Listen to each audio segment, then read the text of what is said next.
Donc on passe d'Henri IV à Henri V. La France et la Grande-Bretagne ont signé un pacte qui devrait lier militairement les deux pays pour les 50 ans à venir. Après la guerre de 100 ans, la paix de 50 ans. Allez, on oublie Jeanne d'Arc, les temps qu'à faire, Crécy, Azincourt, Trafalgar, Waterloo, Mer el-Kébir, les Olympiques 2012.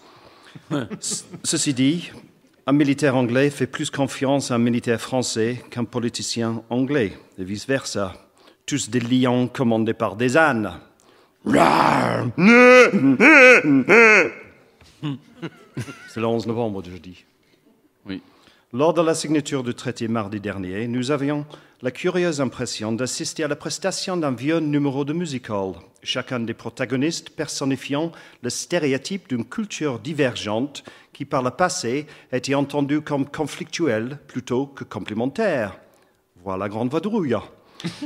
D'une part, le clown blanc, David Cameron, l'anglais, éduqué à Eton et Oxford, rigide et froid, face au président français dans le rôle de l'Auguste, un étrange personnage qui vient du continent, un mélange de Louis de Funès et Nosferatu. Sarko rencontre Charcot.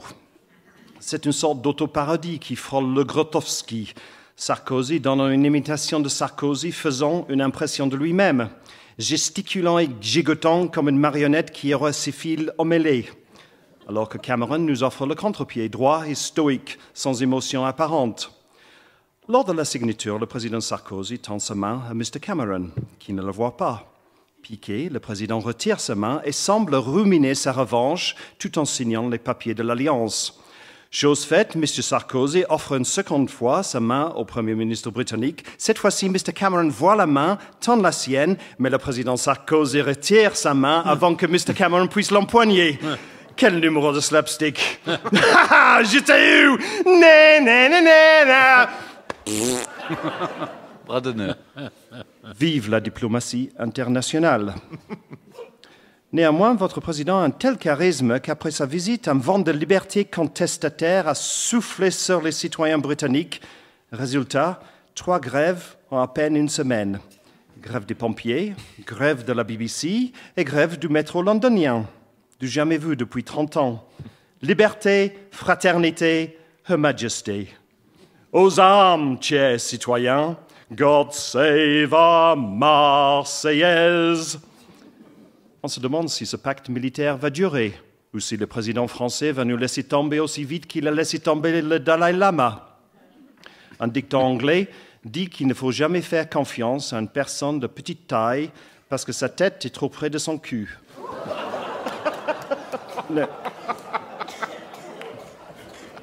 C'est vrai ou vous l'avez inventé pour nous? Néanmoins, les caisses sont vides. On n'a même plus de caisses vendues. Cette entente frugale est le fruit du pragmatisme anglo-saxon et l'opportunisme gaulois. Suite à des restrictions de budget, la marine anglaise a dû faire son choix entre le porte-avions ou les avions. Un peu comme si j'avais dit à mon fils que pour Noël, il pouvait choisir comme jouet soit un garage ou bien des voitures, mais pas les deux. Qui va mener les troupes? Imaginez un général anglais qui crie « Attaque! Attaque! Attaque !» On imagine les soldats français béats, le regard admiratif et s'exclamant sans bouger « Quelle belle voix théâtrale! On dirait du Shakespeare. » T'as compris ce qu'il a dit? Non, ça doit être de l'humour anglais. De quel côté vont rouler les chars? À droite ou à gauche?